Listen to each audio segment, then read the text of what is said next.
Welcome into Teal, the show. I'm Jamal St. Cyr alongside Frank Franchi. Frank, we talked about the dog days of training camp last week, and the Jaguars are definitely in them now. You know, they wrapped up those joint practices, 2 preseason games down, 1 left to go, and the injuries are starting to pile up for the Jaguars. Not exactly what you ever want to hear, right? Yeah, you know, last year they were very fortunate on the injury front. It was a team that just didn't get hurt very much. Now, all of a sudden, that's changed a little bit, Jamal. Obviously, it's a team now that's gotten banged up a little bit. I don't think there's a lot of serious injuries to a lot of significant players. Now, we're not doctors, and the team will tell us as they go, but I didn't get the sense that there's a lot of debilitating injuries to key guys.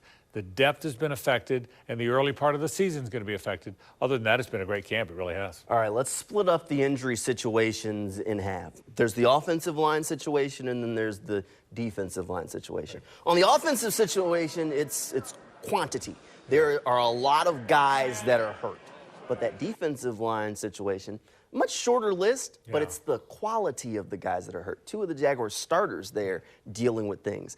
I'm much more concerned about the defensive line than I am concerned about the offensive line, just because you know, quality over quantity. Well, you said it. It's backups versus starters. Yeah. On the offensive front, Josh Wells is down for a while, it looks like. He was going to be a backup. Cooper Hodges, a young guy that they really like, might be down for a while, but he was going to be a backup. Tyler Shatley has not been able to practice. Ben Bartz just started practicing lately, but those are 2 guys competing for 1 spot. Everybody else that you expect to start the season is healthy. On the defensive front, you're right, Jamal. Devon Hamilton's had a great camp. He's got the back issue. It's non-football. We don't know how long. I'm not sure they know how long he's going to be out. There's no timetable.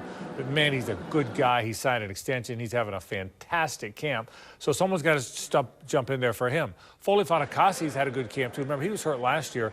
He hurt the foot, but I think he's going to be okay. I'll bet you he plays against Indianapolis, not this week against Miami. So down Hamilton. We'll see what happens with Fatukasi and a lot of the depth on the offensive front. All right, let's stick with that defensive line for a second since we're on the topic. This might open up the door for some of these young players to not just earn a roster spot, but maybe earn some playing time this year. Tyler Lacey, Raymond Vohasek. During the preseason game, we saw Jeremiah Ledbetter. I think you probably said his name quite a few times. He's a guy that Brinson Buckner told me in the offseason to look out for. Ledbetter might be a guy who's in for an opportunity here now. Yeah, I think you can replace a good player with numbers. You're not going to have as good a player, or they would have been playing ahead of him. Don't kid yourself. Devon Hamilton is the best nose guard on this team. There's no debating that. He's the best nose guard. But, yeah, I thought Ledbetter was fantastic the other night. He was so disruptive. Vohasek's a big physical run stuffer that I think is going to be on the team.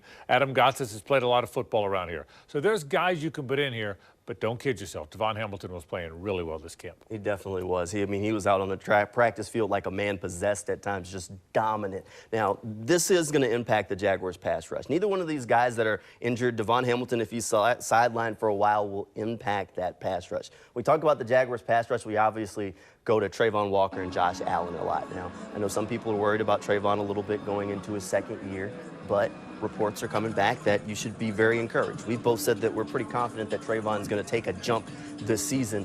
Former NFL guy, a guy that I was a fan of for a long time while he was in the league, Steve Smith. He was out at Jaguars training camp, and he said on his podcast that he was impressed with what he saw from Trayvon Walker out on the practice field.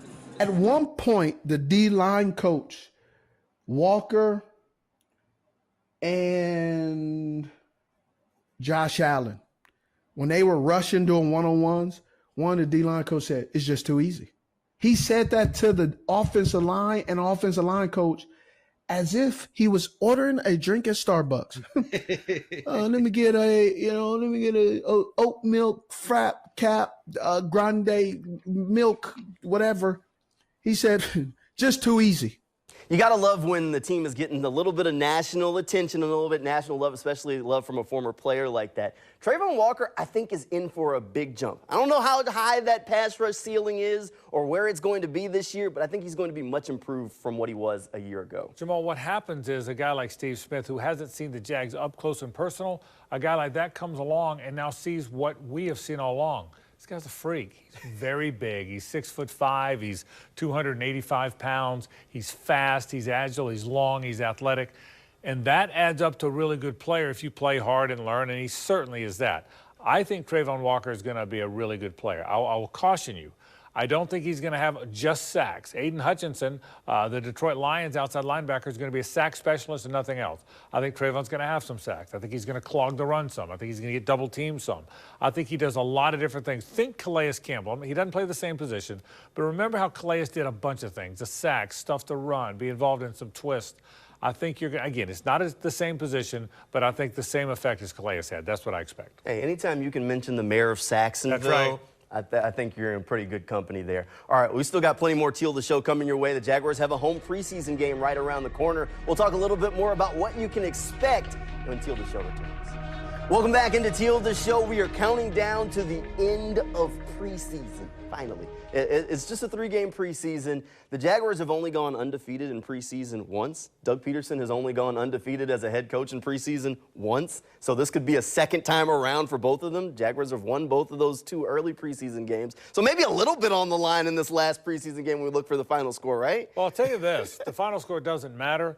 But I do think you can watch a preseason game and tell if a team's deeper. I think that's real. I don't think that's a facade. Just because you won a game doesn't always matter. But they've been the better team now for 8 quarters. They say what you want.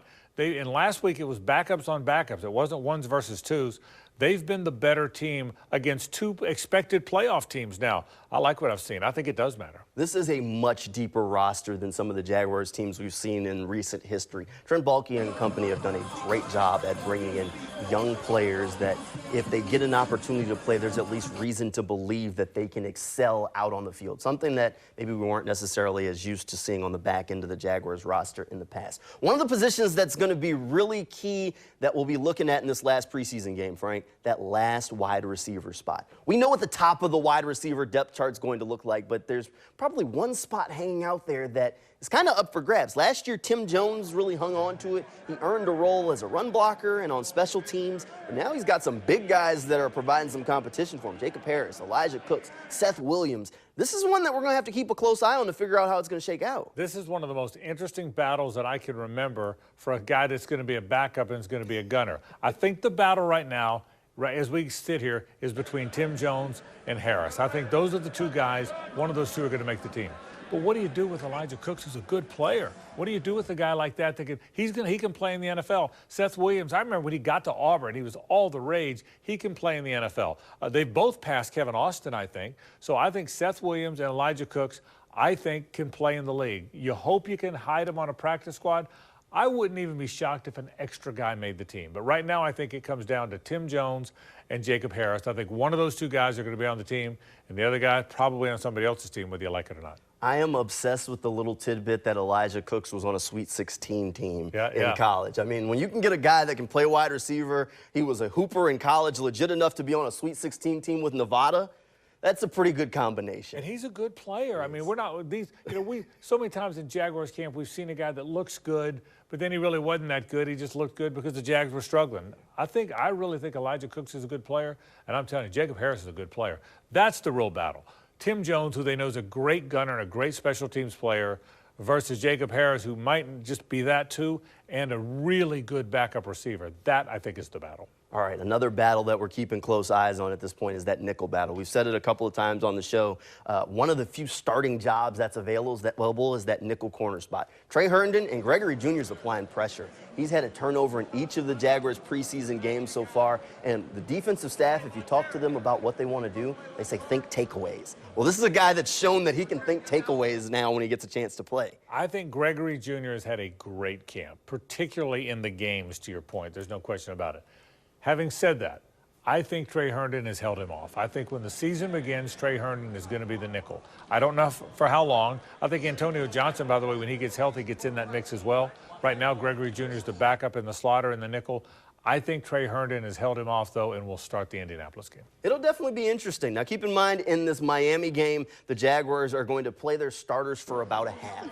So we'll get an extended look at Trevor Lawrence, the offense, and all of the Jaguars starters. Is there a guy that you want to watch closely when they get out on the field, when we kind of get this extended look, almost a dress rehearsal? The one guy on the offense that I really want to watch that we haven't seen as much is Brenton Strange. He's going to be their starting tight end. He's a really good blocker. I want to see him in the passing game. I would have said Tank Bigsby was the answer to that question, but I now know what Tank can do. I think he's a really good player, and he's going to be a good-looking back for them. So I think I'll watch him, but I want to watch Brenton Strange. He and Ingram in the game together when all the ones are in there for a quarter and a half or 2 quarters, and Brenton Strange and Evan Ingram in the game together. I'm very interested. Now, maybe Doug won't show a lot because obviously you're getting ready to play games that matter after this, but I'm very intrigued to how that plays out. I really am. I'd guess that Doug Peterson probably won't show a ton. Now, keep in mind, just because Brenton Strange is the starter, don't worry. Evan Ingram's still going to play a lot, plays a little bit of a different role in the offense than Brenton Strange does. And keep in mind, we always talk about how Doug Peterson loves tight ends. I think this is going to be the first time that Jaguars fans really get to see Doug Peterson's love affair for the tight ends, because now he has 2 tight ends that he can use in both the passing and running game. Jamal, I think you're going to see a lot of 12 personnel, which is 1 running back and 2 tight ends. That's Ingram and Strange. I think you're going to see some 13 personnel, which 1 running back and 3 tight ends. I think Luke Farrell's a guy that's had a good camp. I think in running situations and short yardage situations, you're going to see Ingram and Strange and Farrell in the game together. They like that room. They probably like that. If you count Garrett Prince, too, I think is going to be on the team, who'll be the 4th guy. They like that room as much as they have a tight end room ever around here. I'm telling you, it's a talented football team. That's the difference, is there's more good players at more positions than we've had here in a long time. All right, that means the Jaguars are going to have some tough cuts. By this time next week, the Jaguars will have trimmed that roster down from 90 to 53. There will be thousands of guys cut around the NFL. It is a tough day for a lot of players around the league. Not exactly a lot of coaches' favorite days, as they kind of have to end some of those dreams. Last week of training camp, last preseason game right around the corner. Frank, I'm going to put you on the spot here. Who is your guy that needs to have a really good final week of camp and a really good preseason final game to earn a spot on the Jaguars roster? I think Snoop Connor is on the cutting line right now. I think Dearness Johnson's ahead of him, and probably, and if that happens, I think Snoop won't be on the team, so he's got to have a very good game. I think those inside linebackers, Ventrell Miller is a player they really like. They drafted him. They wouldn't have drafted him if they didn't like him, but he hasn't been on the field. Shaq Quarterman, I think Ventrell might be a little more talented, a little faster than Shaq, a little more burst, more athletic. But he hasn't been on the field. Shaq is reliable. He's always on the field. He always shows up. And so I think Shaq Quarterman might be ahead of Ventrell Miller right now. So that's a guy to make the team. He's got to play better or got to be out there. Snoop Connor's a guy that's got to play better. And then some of those defensive backs. They can't keep all those backup cornerbacks. Somebody's got to make the team. Someone's got to play well to make that team in that defensive backfield. Yeah, those young corners definitely need to have a good week, because there is a glut of talent there as the Jaguars have just continued to draft at that position. All right, that'll do it for us here at Teal the Show. We'll be back here on Friday night at 11:20 with another episode as we have our kind of pregame edition, our final preseason. It's the warm-up for us, too, as we get ready to turn the page to the regular season. Frank, thanks for being here. Thank you at home for tuning in. Good night, and go Jags.